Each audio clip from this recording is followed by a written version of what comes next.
Okay, so I'm going to try to do a video here. Some of you have been asking me about how to check for swarms or if your bees are getting ready to swarm.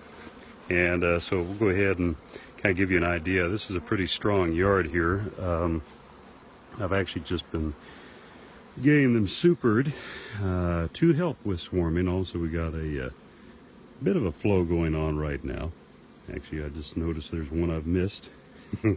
But anyways, so let's go ahead and check it. Let's actually check this one that I've missed here. And another thing too that you want to try and do is keep the grass cut around your hives and everything. I have to come out here with a weed eater a little later on.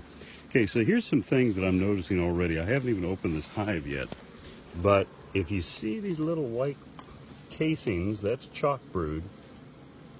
And so immediately I know that might be something that I need to check for to see how serious it is. Some hives recover naturally from chalk brood if it's not that bad. It can be location. A lot of times it's due to moisture, but not always. So anyways, okay, so there's a first clue already. So we'll go ahead and smoke the entrance real quick. I'm gonna put my phone down here. Let's see, maybe see how I operate. Because I'm checking for queens or swarm cell. When it's just two supers high, I just crack them in half. Go ahead and smoke the top. Okay, immediately I am seeing a swarm cell that's hatched already. The way you can tell that it's hatched is that it looks like it's been cut. Yeah, let me see here. Right there. See how the edges are jagged? It's not smooth. Let me see. So that's hatched already. So chances are this hive swarmed already when it was out doing pollinations.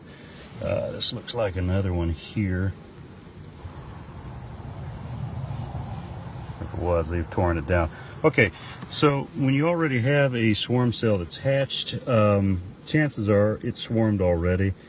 And the best thing to do is, if it looks like it's been hatched for a while, which this one, it's kind of hard to tell.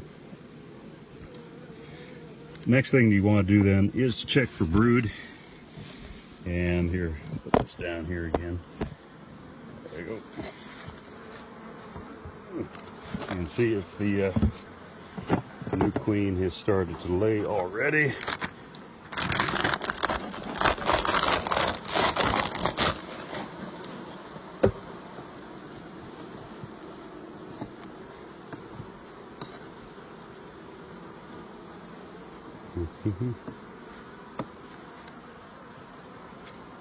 Another thing too, before I put the supers on, I'm going to clean up all this burr comb because that just makes things even harder a little later on. Okay, so let's see here if I can.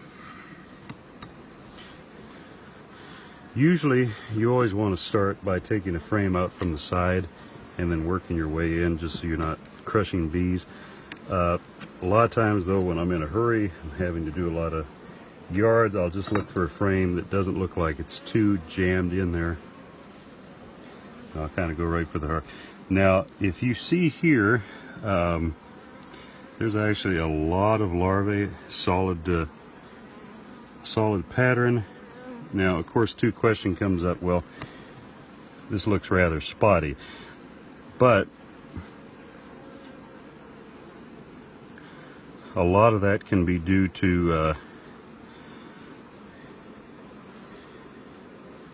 the chalk brood that we were seeing earlier, which ironically a lot of times chalk brood can also be cleared up by requeening, and so there is a possibility that the new queen that was a result of the swarm may have that problem cleared up. Now I would say just recheck it in a week or two and see whether that pattern has gotten any better.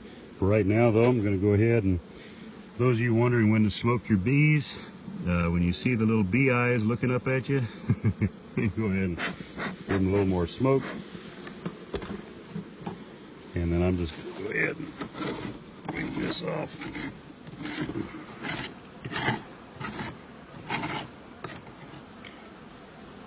A lot of this wax you can save and then melt it down or whatever.